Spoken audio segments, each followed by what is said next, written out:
everyone, welcome to week 2 of TESOL Methods with Field Experience. This past week we got to know each other and we got to know a little bit about the class. And we also took a brief look at first language and second language acquisition, really trying to focus on how they might be similar and also how they might be different, so that we can inform our understanding of how our students are learning their second language a bit by how it might be similar with first language acquisition processes, but also so that we don't make assumptions as we are helping our students learn English as a second language, that they're going to learn this language of English exactly the same way, always, in all ways, the same way that they learn their first language, because that's just not always going to be the case. It's also important, and we'll take a look at this further into our course, but it's also important to understand how first language can inform the understanding of a student's understanding and command of that first language, how that can inform the second language acquisition, in our case, the second language being English, of course. And so those of you in the class who have possibly taken SLA already, probably you'd want to take that in your coursework after this class, but sometimes some people will take it first just because of how courses align with your schedules and things of that nature. Those of you who have taken SLA may have noticed some similarities or some information that you covered during that class. And if you have taken SLA, second language acquisition, as a course, you're going to notice quite a bit that is similar or had been covered in that class in this week's reading, because this week your focus is going to be on methods and approaches to second language acquisition, not just learning English as a second language, but second language acquisition in general. One of those that you'll focus on just a bit more is communicative language approach, SLA. And another thing that you'll take a look at is world languages and world English more specifically. So many of us don't realize, especially those of us who have only been in the United States, and it's not a criticism of us, we just don't realize that English, we may realize that it is spoken around the world, but what we don't probably realize is how it is very distinctive. English is distinctive in certain regions of the world. So the English that someone is going to learn here as a second language may in fact be somewhat different than what someone is learning in Europe, in Africa, in other areas and regions of the world. So it's very interesting, but it also allows us to understand that when we accept a student, when we learn a student is going to be in our classroom, and we hear that that student has been learning and speaking English in his or her home country, it helps us to understand that it doesn't necessarily mean that that student won't have challenges and won't have understanding issues. It certainly, absolutely gives that student an extreme advantage over someone who has not learned English in his or her own country. But we don't want to just assume that that student's going to understand everything. There are things that we're going to need to be aware of and that we are going to need to help that student with. So those are our topics for this week. There is some reading involved for that. You already have the reading that has been assigned in your text. And there are a couple of discussions, as will always be the case. And finally this week, I just wanted to make a brief mention regarding assignments. I did give you a bit of a, I don't want to say perspective, but let's call it influence on when your assignments will be due. I gave you options to vote on. It's certainly, this is not an independent study, so they were options that were specific to what I am making available as your instructor and designer of the course.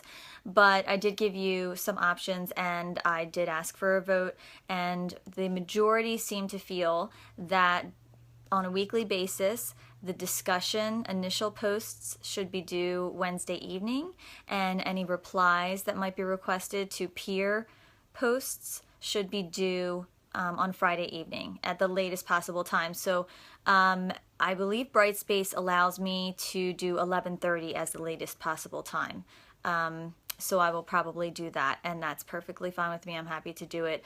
With regard to a couple comments, some people noted that other instructors of online courses might do things a little differently. Well, of course, every instructor does something different. Every course is unique.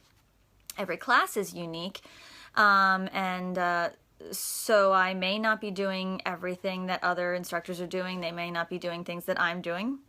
The most important thing, I think, is that I am clear with you as to what I expect from you and what you are required to do in order to achieve the grade that I know you guys all wish to have. And more importantly, for you to gain the information that I know you all want to gain, because you're all working toward programs, certifications in most parts, but degrees and programs that you're trying to achieve.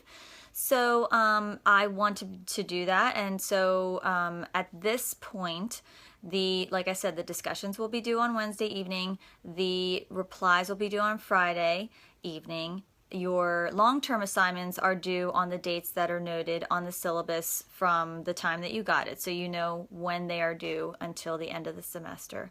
And so there were a few who might have had preferences for other days that were not options in the voting. I can certainly understand that. I'm sure that everyone has a different perspective on that, and we can't really kind of make it perfect for everyone. But what I can say is that you do have your syllabus, you have your reading, and you can certainly do your reading over the weekends. If you prefer to work over the weekends, you can certainly work on your long-term assignments over the weekends.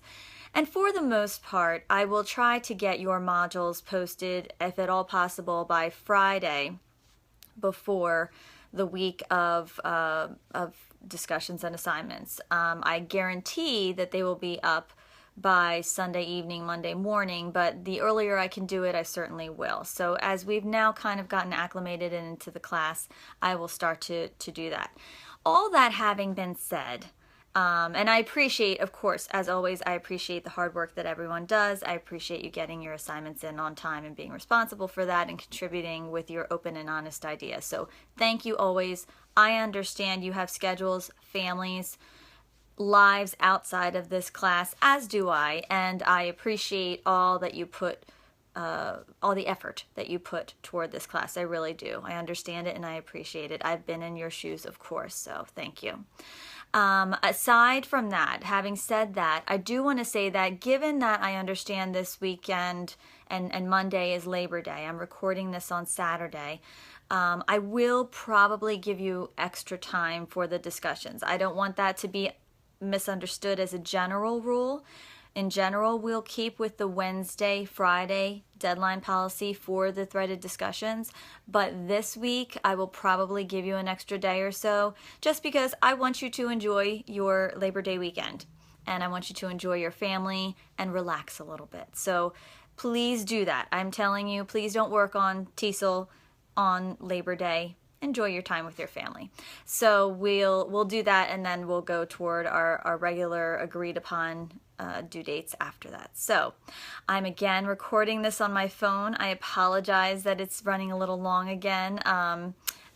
For those interested in the saga, my computer came back with a new hard drive, but the fan didn't work, so it got super hot, and I was scared that it was gonna cause something to go on fire. So still using the phone for the videos.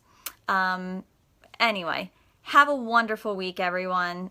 Thank you again. I loved reading your various posts. Welcome to all the health and physical education certification students. My gosh, how wonderful. We have quite a few of you in our class, so that'll be fun. And several music majors, music education majors. So really an eclectic bunch, and a few who are overseas with us. So I'm really loving the dynamic of our class and how open and honest and interesting your posts were. So it's going to be a great class, I think. So thank you very much. Happy Labor Day, and I'll see you guys next week. Bye-bye.